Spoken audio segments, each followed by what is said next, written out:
ಸ್ನೇಹಿತರೆ, ಮೀಡಿಯಾ ಮಾಸ್ಟರ್ಸ್ಗೆ ಸ್ವಾಗತ ಸುಸ್ವಾಗತ. ಗೆಳೆಯರೆ, ನಿರೀಕ್ಷೆಯಂತೆ ಲೋಕಸಭೆಯಲ್ಲಿ ಮಹಿಳಾ ಮೀಸಲಾತಿಗೆ ಸಂಬಂಧಪಟ್ಟ ಡಿಲಿಮಿಟೇಷನ್ ಬಿಲ್ಗೆ ಸೋಲಾಗಿದೆ.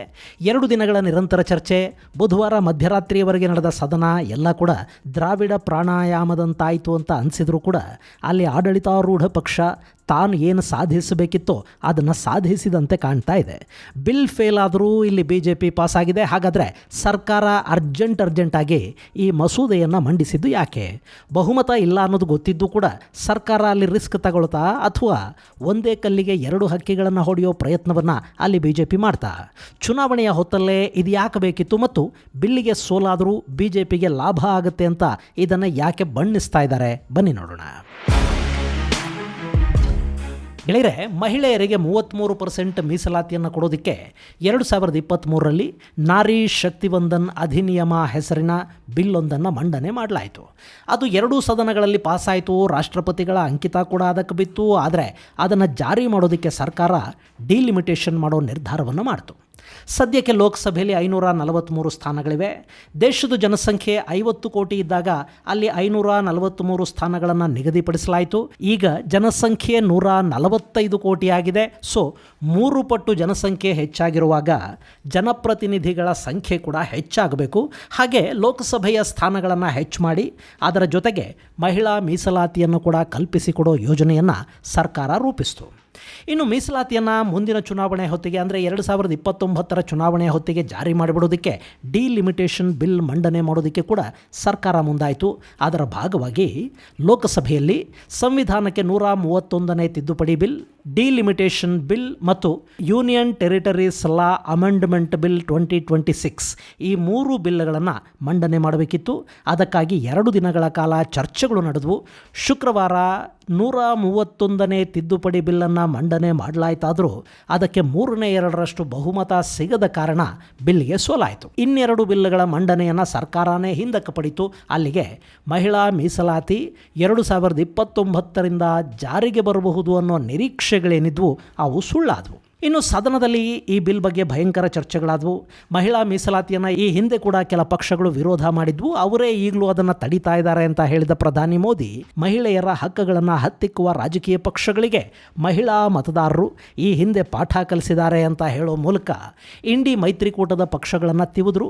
ಈ ಹಿಂದೆ ಅಂದರೆ ಮನಮೋಹನ್ ಸಿಂಗ್ ಪ್ರಧಾನಿಯಾಗಿದ್ದ ಅವಧಿಯಲ್ಲಿ RJD ಹಾಗೂ ಸಮಾಜವಾದಿ ಪಕ್ಷಗಳು ಮಹಿಳಾ ಮೀಸಲಾತಿ ಮಸೂದೆಯನ್ನು ಕೈಬಿಡೋದಕ್ಕೆ ಪ್ರಧಾನಿಗಳ ಮೇಲೆ ಒತ್ತಡ ತಂದಿದ್ವು. ಹಾಗೆ ಆ ಬಿಲ್ ಲೋಕಸಭೆಯಲ್ಲಿ ಹಲವಾರು ಬಾರಿ ಮಂಡನೆಯಾಗುವ ಹಂತದಲ್ಲಿ ನಿಂತುಹೋಯಿತು.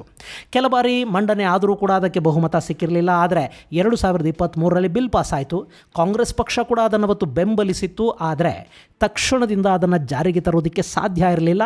ಅದನ್ನು ಇನ್ನಷ್ಟು ತಡ ಮಾಡೋ ಬದಲು 2011ರ ಜನಗಣತಿಯ ಆಧಾರದ ಮೇಲೆ ಲೋಕಸಭೆಯ ಸ್ಥಾನಗಳನ್ನು ಮರು ವಿಂಗಡಿಸಿ ಮಹಿಳಾ ಮೀಸಲಾತಿಯನ್ನು ಮುಂದಿನ ಚುನಾವಣೆಗೆ ಅಂದರೆ 2029ರ ಚುನಾವಣೆ ವೇಳೆಗೆ ಜಾರಿಗೆ ತರೋದಕ್ಕೆ ಸರ್ಕಾರ ಯೋಚಿಸ್ತಾ ಇತ್ತು. ಅದಕ್ಕಾಗಿ ಈ ಬಿಲ್ಲನ್ನು ಮಂಡಿಸಲಾಯಿತು. ಅದನ್ನು ವಿರೋಧ ಮಾಡೋ ಮೂಲಕ ಮಹಿಳೆಯರ ಹಕ್ಕುಗಳನ್ನು ಕಿತ್ಕೊಳ್ಳೋ ಕೆಲಸ ನಡೀತಿದೆ ಅಂತ ಪ್ರಧಾನಿ ಹೇಳಿದರೆ, ಈ ಹಿಂದೆ ಕೂಡ ನೀವು ಆಡಳಿತ ಪಕ್ಷದಲ್ಲಿ ಕೂತು ಮಹಿಳೆಯರ ಹಕ್ಕುಗಳನ್ನು ಕಿತ್ಕೊಂಡ್ರಿ, ಈಗ ವಿರೋಧ ಪಕ್ಷದಲ್ಲಿ ಕೂತು ಕೂಡ ಅದನ್ನೇ ಮಾಡ್ತಾ ಹೋಗ್ತಾ ಇದ್ದೀರಿ ಅಂತ ಅಮಿತ್ ಶಾ ತಿವಿದ್ರು. ಇನ್ನು ಸದನದಲ್ಲಿ ಕರ್ನಾಟಕದ ಮಾಜಿ ಮುಖ್ಯಮಂತ್ರಿ ಹಾಗೂ ಬೃಹತ್ ಕೈಗಾರಿಕಾ ಸಚಿವ HD ಕುಮಾರಸ್ವಾಮಿ ಡಿಲಿಮಿಟೇಷನ್ಗೆ ವಿರೋಧವನ್ನು ವ್ಯಕ್ತಪಡಿಸ್ತಾ ಇರೋದು ತಮಿಳುನಾಡಿನ ಮುಖ್ಯಮಂತ್ರಿ ಸ್ಟಾಲಿನ್ ಮಾತ್ರ. ದಕ್ಷಿಣಕ್ಕೆ ಇದರಿಂದ ಯಾವ ಅನ್ಯಾಯನೂ ಆಗೋದಿಲ್ಲ ಮತ್ತು DMKಯ ನಿರ್ಧಾರ ಇಡೀ ದಕ್ಷಿಣದ ನಿರ್ಧಾರ ಅಲ್ಲ ಅಂತ ಹೇಳಿದರು. ಜೊತೆಗೆ ಕಾಂಗ್ರೆಸ್ ಪಕ್ಷ ಸ್ವತಂತ್ರವಾಗಿ ಯೋಚಿಸೋದನ್ನೇ ಕೈಬಿಟ್ಟಿದೆ. ತಮಿಳುನಾಡಿನ ಮುಖ್ಯಮಂತ್ರಿಯ ಅಭಿಪ್ರಾಯವೇ ಕಾಂಗ್ರೆಸ್ನ ಅಭಿಪ್ರಾಯ ಆಗಿದೆ ಅಂತ ಹೇಳೋ ಮೂಲಕ ಕುಮಾರಸ್ವಾಮಿ ಸದನದಲ್ಲಿ ಒಂದು ಕಾಲದ ತಮ್ಮ ಸಹಯೋಗಿಗಳ ಕಾಲೆಳೆದರು. ಇನ್ನು ರಾಹುಲ್ ಗಾಂಧಿ ಸಾಕಷ್ಟು ವಿಷಯಗಳನ್ನು ಅರ್ಥ ಮಾಡ್ಕೋಬೇಕಾಗಿದೆ ಅಂತ ಕೂಡ ಹೇಳಿದರು. ಹಾಗೆ ಭಾರತಕ್ಕಿಂತ 13.5 ಪಟ್ಟು ಚಿಕ್ಕದಾದ ಬ್ರಿಟನ್ನಲ್ಲಿ ಭಾರತಕ್ಕಿಂತಲೂ ಹೆಚ್ಚು ಸಂಸದರಿದ್ದಾರೆ. ಭಾರತದಲ್ಲಿ ಜನಸಂಖ್ಯೆ ಹೆಚ್ಚಾಗ್ತಾ ಇದೆ. ಜನಸಂಖ್ಯೆಗೆ ಅನುಗುಣವಾಗಿ ಜನಪ್ರತಿನಿಧಿಗಳ ಸಂಖ್ಯೆ ಕೂಡ ಹೆಚ್ಚಾಗಬೇಕಾಗಿದೆ ಅಂತ ಅಲ್ಲಿ ಕುಮಾರಸ್ವಾಮಿ ಅಭಿಪ್ರಾಯವನ್ನು ವ್ಯಕ್ತಪಡಿಸಿದರು.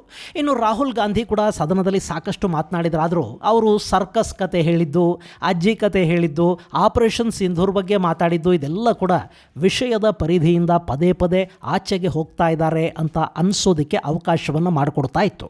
ಅವರು ಮಾತಾಡಿದ್ದನ್ನು ಅರ್ಥ ಮಾಡಿಕೊಳ್ಳೋದು ಅನ್ನೋದಕ್ಕಿಂತ ಪದೇ ಪದೇ ಕನೆಕ್ಟ್ ಮಾಡ್ಕೊಳ್ಳೋದು ಕಷ್ಟ ಆಗ್ತಾಯಿತ್ತು. ಆದರೆ ಪ್ರಿಯಾಂಕಾ ವಾದ್ರಾ ರಾಹುಲ್ ಅವರಿಗಿಂತಲೂ ಪರಿಪಕ್ವವಾಗಿ ವಿಷಯ ಮಂಡನೆಯನ್ನ ಮಾಡಿದ್ದು ಮಾತ್ರ ಅಲ್ಲ, ತಮ್ಮ ಲಘು ಹಾಸ್ಯದ ಧಾಟಿಯಲ್ಲಿ ಗೃಹ ಸಚಿವ ಅಮಿತ್ ಶಾ ಅವರ ಕಾಲೆಳಿತ. ಪ್ರಿಯಾಂಕಾ ಬಿಜೆಪಿ ನೇತೃತ್ವದ ಸರ್ಕಾರ ಈ ಸಂದರ್ಭದಲ್ಲಿ ಅಂದರೆ ತಮಿಳುನಾಡು ಹಾಗೂ ಪಶ್ಚಿಮ ಬಂಗಾಳದ ಚುನಾವಣೆಯ ಸಂದರ್ಭದಲ್ಲೇ ಈ ಬಿಲ್ಲನ್ನು ಮಂಡಿಸುವ ಮೂಲಕ ಏನು ಮಾಡೋದಕ್ಕೆ ಹೋಗ್ತಾ ಇದೆ ಅನ್ನೋದನ್ನು ಹೇಳುವ ಪ್ರಯತ್ನವನ್ನು ಮಾಡಿದರು. ಅದನ್ನು ವಿರೋಧ ಪಕ್ಷದ ನಾಯಕ ರಾಹುಲ್ ಇನ್ನೂ ತುಂಬ ಚೆನ್ನಾಗಿ ಮಾಡಬಹುದಿತ್ತು, ಆದರೆ ಅವರು ಅಲ್ಲಿ ಮತ್ತೆ ವಿಫಲವಾದಂತೆ ಕಾಣ್ತಾ ಇದ್ರು. ಇನ್ನು ಈ ಬಿಲ್ ಮಂಡನೆ TMCಯನ್ನು ಮತ್ತು ಸ್ವಲ್ಪ ಮಟ್ಟಿಗೆ DMKಯನ್ನು ಕೂಡ ಆತಂಕಕ್ಕೀಡು ಮಾಡಿದಂತೆ ಕಾಣ್ತಾ ಇತ್ತು. ಆದರೆ BJP ಮಾತ್ರ ಬಿಲ್ ಪಾಸ್ ಆಗದೇ ಇದ್ದರೂ ತಾನು ಲಾಭ ಮಾಡಿಕೊಳ್ಳೋ ಮೂಡಲ್ಲಿ ಕಾಣ್ತಾ ಇತ್ತು. ಗೆಳೆಯರೆ, ಇಲ್ಲಿ ಬಿಲ್ ಪಾಸ್ ಆಗಬೇಕು ಅಂದರೆ 2/3 ಮೆಜಾರಿಟಿ ಬೇಕು. ಅದು ಸರ್ಕಾರದ ಬಳಿ ಇರಲಿಲ್ಲ. ಸರ್ಕಾರ ಸರಳ ಬಹುಮತದ ಮೇಲೆ ನಡೀತಾ ಇದೆ. ಅದರಲ್ಲೂ ಇದು ವಿಪಕ್ಷಗಳ ಸಹಕಾರ ಪಡ್ಕೊಂಡು ಪಾಸ್ ಮಾಡಿಸಬಹುದಾದ ಬಿಲ್ ಕೂಡ ಆಗಿರಲಿಲ್ಲ. ವಿಪಕ್ಷಗಳು ತೀವ್ರ ವಿರೋಧ ವ್ಯಕ್ತಪಡಿಸ್ತಾ ಇದ್ವು. ಇಷ್ಟಾದರೂ ತುರ್ತು ಅಧಿವೇಶನವನ್ನು ಕರೆದು ಬಿಲ್ಲನ್ನು ಮಂಡನೆ ಮಾಡಬೇಕಾದ ಅಗತ್ಯ ಸರ್ಕಾರಕ್ಕೇನಿತ್ತು? ಈ ಪ್ರಶ್ನೆಗೆ ಉತ್ತರವೇ ಪಶ್ಚಿಮ ಬಂಗಾಳ ಹಾಗೂ ತಮಿಳುನಾಡಿನ ಚುನಾವಣೆ. ಇಲ್ಲಿ ಬಿಲ್ ಪಾಸ್ ಆಗೋದು ಡೌಟು ಅನ್ನೋದು ಕೇಂದ್ರಕ್ಕೆ ಗೊತ್ತಿಲ್ಲದ ವಿಷಯ ಏನಾಗಿರಲಿಲ್ಲ.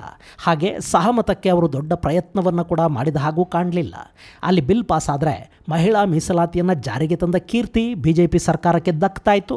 ಅದನ್ನು ಅವರು ಚುನಾವಣೆಯ ಪ್ರಚಾರದಲ್ಲಿ ಹೇಳ್ಕೊಳ್ತಾ ಇದ್ರು. ಹಾಗೆ ಮಹಿಳಾ ಮೀಸಲಾತಿಯ ಮುಸುಕಲ್ಲಿ ಲೋಕಸಭೆಯ ಸ್ಥಾನಗಳನ್ನು ಕೂಡ ಹೆಚ್ಚು ಮಾಡಿದ ಹಾಗಾಗ್ತಾ ಇತ್ತು. ಅಕಸ್ಮಾತ್ ಬಿಲ್ ಪಾಸ್ ಆಗದೇ ಇದ್ದರೆ ಮಹಿಳಾ ಮೀಸಲಾತಿಯನ್ನು ಪ್ರತಿಪಕ್ಷಗಳು ವಿರೋಧಿಸ್ತಾ ಇವೆ, ನಿಮ್ಮ ಹಕ್ಕುಗಳನ್ನು ಅವರು ಕಿತ್ಕೋತಾ ಇದ್ದಾರೆ ಅಂತ ಜನರ ಮುಂದೆ ಹೋಗೋ ಐಡಿಯಾ BJPಯದ್ದಾಗಿತ್ತು. ಈಗ ನಾಳೆಯಿಂದ ಅವರು ಅದನ್ನು ಶುರು ಮಾಡ್ತಾರೆ. ನಾಳೆಯಿಂದ ಯಾಕೆ, ನಿನ್ನೆ ಮೊನ್ನೆಯಿಂದಲೂ ಕೂಡ ಸದನದಲ್ಲಿ ಅದನ್ನೇ ಮಾಡಿದ್ದಾರೆ. ಇವತ್ತು ನಾಳೆಯಿಂದ ಬಹಿರಂಗವಾಗಿ ಚುನಾವಣಾ ಪ್ರಚಾರ ಸಭೆಗಳಲ್ಲಿ ಮಹಿಳಾ ಮೀಸಲಾತಿಯ ಬಗ್ಗೆ ಮಾತನಾಡೋದಕ್ಕೆ ಶುರು ಮಾಡ್ತಾರೆ. DMK ಮತ್ತು ಕಾಂಗ್ರೆಸ್ ಹಾಗೆ ತೃಣಮೂಲ ಕಾಂಗ್ರೆಸ್ ಈ ಮೂರು ಮಹಿಳಾ ವಿರೋಧಿಗಳು ಅಂತ BJPಯ ಪ್ರಚಾರ ಶುರುವಾಗುತ್ತೆ. ಇನ್ನು ಪಶ್ಚಿಮ ಬಂಗಾಳದಲ್ಲಿ ಸುಮಾರು 3.16 ಕೋಟಿಯಷ್ಟು ಮಹಿಳಾ ಮತದಾರರಿದ್ದಾರೆ. ಆಗೋದಕ್ಕೆ ಮೊದಲು ಅದು 3.24 ಕೋಟಿಯಷ್ಟಿತ್ತು. ಈಗ ಸುಮಾರು 8 ಲಕ್ಷ ಮತಗಳು ಕಡಿಮೆ ಆಗಿವೆ. ಆದರೂ ಪಶ್ಚಿಮ ಬಂಗಾಳದಲ್ಲಿ 50% ಮಹಿಳಾ ಮತದಾರರಿದ್ದಾರೆ. ಅವರ ಮತಗಳು ಬಹುತೇಕ ಮಮತಾ ಬ್ಯಾನರ್ಜಿ ಅಂದರೆ TMCಗೆ ಹೋಗುತ್ತವೆ. ಮಹಿಳಾ ಮುಖ್ಯಮಂತ್ರಿ ರಾಜ್ಯವನ್ನು ಆಳ್ತಾ ಇದ್ದಾರೆ ಅನ್ನೋದು ಒಂದಾದರೆ, ಮಮತಾ ಮಹಿಳಾ ಮತದಾರರನ್ನು ಗಮನದಲ್ಲಿಟ್ಟುಕೊಂಡು ಅಲ್ಲಿ ಸಾಕಷ್ಟು ಬೆನಿಫಿಟ್ ಸ್ಕೀಮ್ಗಳನ್ನು ಕೂಡ ಘೋಷಣೆ ಮಾಡಿದ್ದಾರೆ. ಹೀಗಾಗಿ ಮಹಿಳೆಯರು ಮಮತಾ ಅವರ ಮತದಾರರು. ಗೆಳೆಯರೆ, ನೀವು ಯೂಟ್ಯೂಬಲ್ಲಿ ವಿಡಿಯೋಗಳನ್ನು ನೋಡೋದಷ್ಟೇ ಅಲ್ಲ, ಇಲ್ಲಿ ನೀವು ಕೂಡ ಒಂದಷ್ಟು ವಿಡಿಯೋಗಳನ್ನು ಕ್ರಿಯೇಟ್ ಮಾಡಬಹುದು. ಆ ಮೂಲಕ ಒಂದಷ್ಟು ಹಣ ಕೂಡ ಗಳಿಸೋದಕ್ಕೆ ಅವಕಾಶ ಇರುತ್ತೆ. ಅಷ್ಟೇ ಅಲ್ಲ, ನೀವು ಯಾವುದೋ ವ್ಯಾಪಾರ ಮಾಡ್ತಾ ಇದ್ದೀರಿ, ನಿಮಗೇನೋ ಟ್ಯಾಲೆಂಟ್ ಇದೆ, ನಿಮಗೆ ಬೇರೆಯವರಿಗೆ ಗೊತ್ತಿದ್ದಕ್ಕಿಂತಲೂ ಸ್ವಲ್ಪ ಹೆಚ್ಚು ಏನೋ ಗೊತ್ತಿದೆ, ಒಂದಷ್ಟು ಸಮಯ ಇದೆ, ಅದನ್ನು ಕ್ರಿಯೇಟಿವ್ ಆಗಿ ಬಳಸ್ಕೊಳ್ಳೋ ಮನಸ್ಸಿದೆ ಅಂದರೆ ಖಂಡಿತ ನೀವೊಂದು ಯೂಟ್ಯೂಬ್ ಚಾನಲನ್ನು ಮಾಡಬಹುದು ಮತ್ತು ಅದರಿಂದ ನಿಮ್ಮ ಟ್ಯಾಲೆಂಟನ್ನು, ನಿಮಗೆ ಗೊತ್ತಿರೋ ವಿಷಯಗಳನ್ನು ಜನಕ್ಕೆ ತಲುಪಿಸೋದಷ್ಟೇ ಅಲ್ಲ, ನೀವೊಂದಷ್ಟು ಹಣವನ್ನು ಗಳಿಸೋದಕ್ಕೆ ಸಾಧ್ಯ ಆಗುತ್ತೆ. ಅದಕ್ಕೆ ನೀವೇನು ಹೆಚ್ಚು ತಲೆ ಕೆಡಿಸ್ಕೋಬೇಕಾದ ಅಗತ್ಯ ಇಲ್ಲ. ಯೂಟ್ಯೂಬನ್ನು ಹೇಗೆ ಮಾಡಬೇಕು, ಅದನ್ನು ಹೇಗೆ ಮುಂದುವರಿಸ್ಕೊಂಡು ಹೋಗಬೇಕು ಅನ್ನೋ ತರಬೇತಿಯನ್ನು ನಾವು ಕೊಡ್ತೀವಿ. ಹಾಗೆ ಈಗಾಗಲೇ ನೀವು ಚಾನಲನ್ನು ಮಾಡಿದ್ದೀರಿ, ಅದನ್ನು ಹೇಗೆ ಮುಂದುವರಿಸ್ಕೊಂಡು ಹೋಗಬೇಕು ಅನ್ನೋದು ನಿಮಗೆ ಗೊತ್ತಿಲ್ಲದೆ ಇದ್ರೂ ನಿಮಗೆ ಅದರ ತರಬೇತಿಯನ್ನು ಕೂಡ ನಾವು ಕೊಡ್ತಾ ಇದ್ದೀವಿ. ಇದೇ ಏಪ್ರಿಲ್ 24, 25 ಮತ್ತು 26ನೇ ತಾರೀಕು ಯೂಟ್ಯೂಬ್ ತರಬೇತಿ ಶಿಬಿರವನ್ನು ನಮ್ಮಲ್ಲಿ ಆಯೋಜನೆ ಮಾಡ್ತಾ ಇದ್ದೀವಿ. Scripting, editing, voice modulation, YouTube optimisation, security ಮತ್ತು ಆರ್ಟಿಫಿಷಿಯಲ್ ಇಂಟೆಲಿಜೆನ್ಸನ್ನು ಬಳಸಿ ನೀವು ಹೇಗೆಲ್ಲ ಏನೆಲ್ಲ ಮಾಡ್ಕೊಳ್ಳೋದಕ್ಕೆ ಸಾಧ್ಯ ಆಗುತ್ತೆ ಅನ್ನೋದನ್ನ ಈ 3 ದಿನಗಳ ತರಬೇತಿಯಲ್ಲಿ ನಿಮಗೆ ಹೇಳಿಕೊಡಲಾಗುತ್ತೆ. ಹೆಚ್ಚಿನ ಮಾಹಿತಿಗಾಗಿ 9972379459 9972379459 ನಂಬರ್ಗೆ ಕರೆ ಮಾಡಿ. ಇನ್ನು BJP ಕೂಡ ಅಲ್ಲಿ ಮಹಿಳಾ ಮತದಾರರನ್ನು ಸೆಳೆಯೋದಕ್ಕೆ ಸಾಕಷ್ಟು ಪ್ರಯತ್ನಗಳನ್ನು ಮಾಡ್ತಾ ಇದೆ.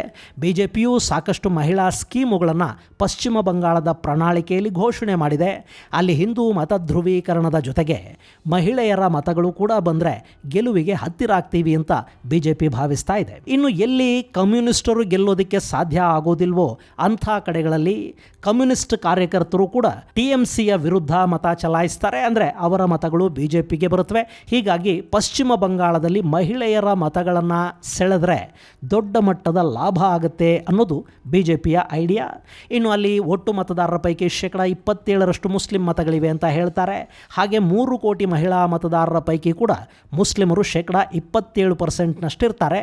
ಉಳಿದ ಮತಗಳು ಹಂಚಿಕೆ ಆದರೂ ಕೂಡ BJPಗೆ ಲಾಭ ಆಗುತ್ತೆ. ಇನ್ನು ತಮಿಳುನಾಡಲ್ಲಿ BJPಗೆ ದೊಡ್ಡ ಬೇಸೇನಿಲ್ಲ. ಅವರು AIADMK ಜೊತೆ ಹೋಗ್ತಾ ಇದ್ದಾರೆ. ಅಲ್ಲಿ ಕೂಡ ಮಹಿಳಾ ಮೀಸಲಾತಿ ಸ್ವಲ್ಪ ವರ್ಕೌಟ್ ಆದರೆ AIADMKಗೆ ಲಾಭ ಆಗುತ್ತೆ. ಈ ಬಾರಿ TVK DMK ಮತಗಳನ್ನು ಒಡೆಯೋದ್ರಿಂದ ಮಹಿಳಾ ಮತದಾರರು AIADMKಗೆ ಮತ ಚಲಾಯಿಸಿದರೆ DMK ಅಧಿಕಾರವನ್ನು ಕಳ್ಕೊಳ್ಳುತ್ತೆ. ಇದು BJPಯ ರಾಜಕೀಯ ಲೆಕ್ಕಾಚಾರ. ಅದಕ್ಕಾಗಿ ಮಹಿಳಾ ಮೀಸಲಾತಿ ತಿದ್ದುಪಡಿ ಬಿಲ್ ಪಾಸ್ ಆಗಲಿ ಅಂತ ಅವರು ಅಂದ್ಕೊಂಡ್ರು. ಪಾಸ್ ಆಗೋದಕ್ಕೆ ಬೇಕಾದ ಬಹುಮತ ಅಲ್ಲಿಲ್ಲ ಅನ್ನೋದು ಗೊತ್ತಿತ್ತು. ಬಿಲ್ ಫೇಲ್ ಆದರೆ ಮಹಿಳೆಯರ ಹಕ್ಕುಗಳನ್ನು ಕಿತ್ಕೊಂಡವರು ಅಂತ ಪ್ರತಿಪಕ್ಷಗಳ ಕಡೆಗೆ ಬೆಟ್ಟು ಮಾಡಿ ಕೂಡ ಒಂದಷ್ಟು ಮಹಿಳಾ ಸಿಂಪತಿಯನ್ನು ಗಿಟ್ಟಿಸಿಕೊಳ್ಳಬಹುದು ಅನ್ನೋದು ಐಡಿಯಾ. ತಮಿಳುನಾಡಲ್ಲಿ ಏನಾಗುತ್ತೋ ಗೊತ್ತಿಲ್ಲ, ಆದರೆ ಪಶ್ಚಿಮ ಬಂಗಾಳದಲ್ಲಿ ಮಾತ್ರ ಇದು ಒಂದಷ್ಟರ ಮಟ್ಟಿಗೆ ವರ್ಕೌಟ್ ಆಗುತ್ತೆ. ಈ ಚುನಾವಣೆ ಮಾತ್ರ ಅಲ್ಲ, ಮುಂದಿನ ಲೋಕಸಭಾ ಚುನಾವಣೆಗಳವರೆಗೆ ಕೂಡ ಮಹಿಳಾ ಮೀಸಲಾತಿ ಬಿಲ್ನ ಪ್ರಸ್ತಾಪ ಆಗ್ತಲೇ ಹೋಗುತ್ತೆ. ಸೊ ಬಿಲ್ ಫೇಲ್ ಆದರೂ ಪ್ರತಿಪಕ್ಷಗಳ ಕಡೆಗೆ ಶಾಶ್ವತವಾಗಿ ಬೆಟ್ಟು ಮಾಡೋ ಅವಕಾಶವನ್ನು BJP ಇಲ್ಲಿ ಪಡ್ಕೊಂಡಿದೆ. ಇನ್ನು ರಾಹುಲ್ ಗಾಂಧಿ ಸರ್ಕಾರ ಲೋಕಸಭಾ ಸ್ಥಾನಗಳನ್ನು ಹೆಚ್ಚು ಮಾಡೋ ಮೂಲಕ ದಲಿತರಿಗೆ OBC ವರ್ಗಗಳಿಗೆ ಅನ್ಯಾಯ ಮಾಡೋದಕ್ಕೆ ಹೋಗ್ತಾ ಇದೆ ಅಂತ ಹೇಳಿದರು. ಅದು ಯಾವ ಲೆಕ್ಕದಲ್ಲಿ ಹಂಗೆ ಹೇಳಿದ್ರೋ ಗೊತ್ತಿಲ್ಲ. ಆಫ್ಕೋರ್ಸ್ ಅವ್ರು ಹೇಳೋದನ್ನು ಕೇಳೋ ಜನ ನಮ್ಮಲ್ಲಿದ್ದಾರೆ. ಆದರೆ ಲೋಕಸಭೆ ಸ್ಥಾನಗಳು ಹೆಚ್ಚಾದರೆ ದಲಿತ ಹಾಗೂ ಇನ್ನಿತರ ಮೀಸಲು ಕ್ಷೇತ್ರಗಳ ಸಂಖ್ಯೆ ಕೂಡ ಹೆಚ್ಚಾಗತ್ತೆ ಹೊರತು ಕಡಿಮೆ ಏನಾಗೋದಿಲ್ಲ ಅನ್ನೋದು ಕಾಮನ್ ಸೆನ್ಸು. ಆದರೆ ಹಾಗೆ ಮಾತಾಡೋ ಮೂಲಕ OBC ರಿಸರ್ವೇಷನ್ಗೆ ಈ ಹಿಂದೆ ರಾಜೀವ್ ಗಾಂಧಿನೇ ವಿರೋಧ ಮಾಡಿದರು ಅನ್ನೋದನ್ನು ಸದನ ಮತ್ತೆ ನೆನಪು ಮಾಡಿಕೊಳ್ಳೋದಕ್ಕೆ ಇಲ್ಲಿ ರಾಹುಲ್ ಕಾರಣ ಆದರು. ಗೆಳೆಯರೆ, 1990ರಲ್ಲಿ VP ಸಿಂಗ್ ಮಂಡಲ್ ಕಮಿಷನ್ ವರದಿಯ ಅನುಷ್ಠಾನಕ್ಕೆ ಮುಂದಾದಾಗ ವಿಪಕ್ಷ ನಾಯಕರಾಗಿದ್ದ ರಾಜೀವ್ ಗಾಂಧಿ ಜಾತಿಯ ಹೆಸರಲ್ಲಿ ನನ್ನ ದೇಶವನ್ನು ಒಡೆಯಲಾಗ್ತಾ ಇದೆ ಅಂತ ಸುದೀರ್ಘವಾದ ಭಾಷಣವನ್ನು ಮಾಡಿದರು. ಈಗ ರಾಹುಲ್ ಗಾಂಧಿ ಮೀಸಲಾತಿಯಿಂದ OBC ವರ್ಗವನ್ನು ವಂಚಿಸಲಾಗ್ತಿದೆ ಅಂತ ಮಾತಾಡ್ತಾ ಇದ್ದಾರೆ. ಹಾಗಾದರೆ ಅವರ ಪಕ್ಷದ ನಿಜ ನಿಲುವೇನು ಅಂತ ರಿಜಿಜು ಕೇಳಿದ ಪ್ರಶ್ನೆಗೆ ಅಲ್ಲಿ ಉತ್ತರ ಸಿಗಲಿಲ್ಲ. ರಾಜಕೀಯ ಅನ್ನೋದು ಹಾಗೇನೆ, ಅಧಿಕಾರದಲ್ಲಿದ್ದಾಗ ಪ್ರತಿಪಕ್ಷದಲ್ಲಿದ್ದಾಗ ಪಕ್ಷಗಳ ನಿಲುವು ಸಿದ್ಧಾಂತಗಳು ಬದಲಾಗ್ತಾ ಇರುತ್ತವೆ. ಅಧಿಕಾರದಲ್ಲಿದ್ದಾಗ ಅಧಿಕಾರವನ್ನು ಉಳಿಸ್ಕೊಳ್ಳೋ ಬಗ್ಗೆ ಯೋಚಿಸ್ತಾರೆ. ಪ್ರತಿಪಕ್ಷದಲ್ಲಿ ಕೂತಾಗ ಆಡಳಿತ ಪಕ್ಷವನ್ನು ವಿರೋಧಿಸೋದು ಮತ್ತು ಮುಂದೆ ಅಧಿಕಾರಕ್ಕೆ ಬರೋದಕ್ಕೆ ಏನು ಬೇಕೋ ಆ ಮಾತುಗಳನ್ನು ಮಾತ್ರ ಆಡೋದಕ್ಕೆ ಶುರು ಮಾಡ್ತಾರೆ. ಅಲ್ಲಿ ದೇಶ ಜನಕ್ಕಿಂತ ಅಧಿಕಾರ ಮುಖ್ಯ ಆಗುತ್ತೆ. ಇದು BJP ಕಾಂಗ್ರೆಸ್ ಮಾತ್ರ ಅಲ್ಲ, ಎಲ್ಲ ಪಕ್ಷಗಳಿಗೂ ಅನ್ವಯ ಆಗೋ ಮಾತು. ರಾಜಕೀಯ ಇರೋದೇ ಹಾಗೆ, ಅಲ್ಲಿ ಅಧಿಕಾರಕ್ಕಾಗಿಯೇ ಎಲ್ಲ ನಡೆಯೋದು. ಇದು ಗೆಳೆಯರೆ ಬಿಲ್ ಸೋತ್ರು BJPಯ ಗೆಲುವಿನ ಕಥೆ. ಮುಂದಿನ ಸಂಚಿಕೆಯಲ್ಲಿ ಮತ್ತಷ್ಟು ವಿಶೇಷಗಳ ಜೊತೆ ಮತ್ತೆ ಭೇಟಿಯಾಗೋಣ. ಅಲ್ಲಿವರೆಗೆ ಜೈ ಹಿಂದ್, ಜೈ ಕರ್ನಾಟಕ.